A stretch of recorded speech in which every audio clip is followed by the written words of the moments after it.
नमस्कार सभी को, आप सभी का स्वागत है दी ऑटरिंग में। नागालैंड हत्याकांड, गलत पहचान कोई बहाना नहीं है। एएफएसपीए को निरस्त करने की मांग करते हुए नागालैंड के सीएम नेफ्यू रियो और मेघालय के सीएम कोनराड संगमा, जिनकी पार्टियां भाजपा के नेतृत्व वाले एनडीए का हिस्सा है, ने आरोप लगाया कि यह एक कठोर उपाय था जो सेना को बिना वारंट के किसी को भी गिरफ्तार करने और बिना किसी जवाबदेही के मारने की अनुमति देता है। नागालैंड के मौन जिले में उस दुर्भाग्यपूर्ण घटना को लेकर व्यापक आक्रोश फैल गया जब सेना के पैरा स्पेशल फोर्स के कमांडो ने कोयला खनिकों को ले जा रहे एक पिकअप ट्रक पर शनिवार को गोलियां चला दी, जिसमें 6 नागरिकों की मौत हो गई। घटना के तुरंत बाद भीड़ ने सैनिकों को घेर लिया, जिससे और अधिक गोलीबारी हुई, जिसमें 7 ग्रामीण मारे गए। नागालैंड पुलिस ने 21 पैरा स्पेशल फोर्स यूनिट के खिलाफ प्राथमिकी दर्ज की है, जबकि सेना ने एक मेजर जनरल की अध्यक्षता में कोर्ट ऑफ इंक्वायरी का गठन किया है। कोर्ट ऑफ इंक्वायरी प्राप्त विश्वसनीय खुफिया की जांच करेगी, जिसके परिणाम स्वरूप एनएससीएन के विद्रोही होने का संदेह होने पर खनिकों पर हमला किया गया था। नागालैंड और मेघालय के मुख्यमंत्रियों ने सशस्त्र बल विशेष अधिकार अधिनियम एएफएसपीए को निरस्त करने की मांग की है। संसद में गृह मंत्री अमित शाह ने अपने बयान में कहा कि ये गलत पहचान का मामला है। शाह ने कहा, सरकार इस दुर्भाग्यपूर्ण घटना के लिए गंभीर रूप से खेद व्यक्त करती है और उन लोगों के परिवारों के प्रति गहरी संवेदना व्यक्त करती है जिन्होंने अपनी जान गंवाई है। शनिवार के असफल ऑपरेशन में शामिल कमांडो यूनिट का दावा है कि 8 खदान कर्मियों में से एक अपने खुले पिकअप ट्रक में राइफल जैसी चीज़ ले जा रहा था, लेकिन बाद में उसे एक एयरगन मिली। शाह ने कहा, कमांडो ने तभी गोलियां चलाई जब उनके स्काउट्स द्वारा झंडे दिखाने के बावजूद वाहन नहीं रुका। कमांडो को अपनी गलती का एहसास होने के बाद उन्होंने 8 में से 2 श्रमिकों को चिकित्सा सहायता के लिए बुलाया जो अभी भी जीवित थे, लेकिन तब तक स्थानीय ग्रामीणों की भीड़ मौके पर पहुंच गई, हथियार लेकर और उन पर हमला कर दिया, जिससे एक पैराट्रूपर की मौत हो गई। केंद्र और नागालैंड दोनों सरकारों ने मारे गए लोगों के परिजनों को अनुग्रह सहायता देने की घोषणा की है। रियो ने कहा, एएफएसपीए ने भारत की छवि धूमिल की है और इस कठोर कृत्य को हटाया जाना चाहिए।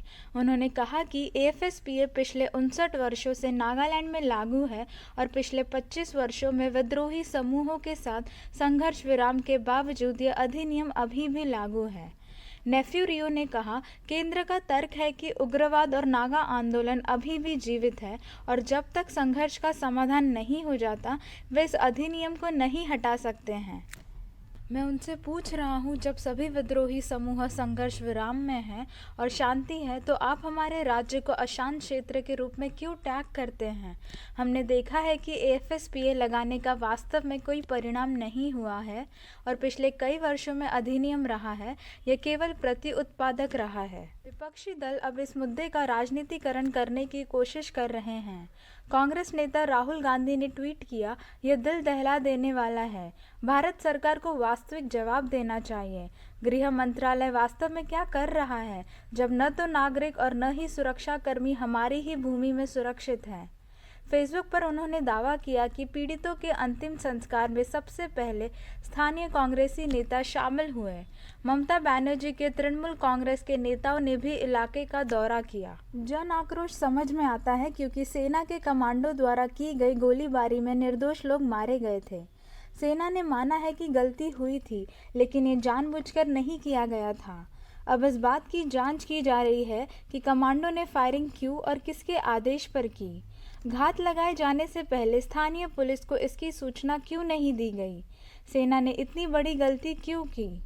मैंने पूर्वोत्तर के विशेषज्ञों से बात की और उन्होंने जो खुलासा किया वह आश्चर्यजनक था। उनमें से एक ने कहा, सेना एक साजिश का शिकार हुई। पूर्वोत्तर में कई जनजातियां हैं जो देशभक्त है और वे सेना के साथ है। इस साजिश का मकसद सेना और इन कबीलों के बीच एक दरार पैदा करना था। शौर्य चक्र से सम्मानित सेवानिवृत्त कर्नल डीपी के पिल्लई ने कहा, पीड़ित कोन्याक जनजाति के थे जो अलगाववादियों के खिलाफ हैं। पिल्लई ने कहा, मुखबिर ने खनिकों के बारे में गलत जानकारी देकर सेना को धोखा दिया। अलगाववादी विद्रोही समूह NSCN के कोन्याक जनजाति और सेना के बीच दरार पैदा करना चाहता था और विद्रोही आंदोलन के बारे में गलत जानकारी देने के लिए मुखबिर का इस्तेमाल करता था। इस सवाल पर कि पिकअप ट्रक क्यों नहीं रुका, विशेषज्ञों में से एक ने कहा, नागालैंड में बड़े पैमाने पर अवैध कोयला खनन हो रहा है और खनन करने वालों ने सोचा कि स्थानीय पुलिस उन्हें रोकने की कोशिश कर रही है। उनके पास ट्रक के अंदर खनन उपकरण थे और इसी वजह से ट्रक नहीं रुका। अब जब केंद्र और सेना ने स्वीकार कर लिया है कि यह गलत पहचान का मामला था और यह कि जो एयरगन खदान में काम करने वालों के बीच मिली थी वह जंगल के अंदर शिकार के उद्देश्य से रखा गया एक सामान्य हथियार है। विशेषज्ञों का कहना है कि कोन्याक जनजाति की भावना को शांत किया जाना चाहिए।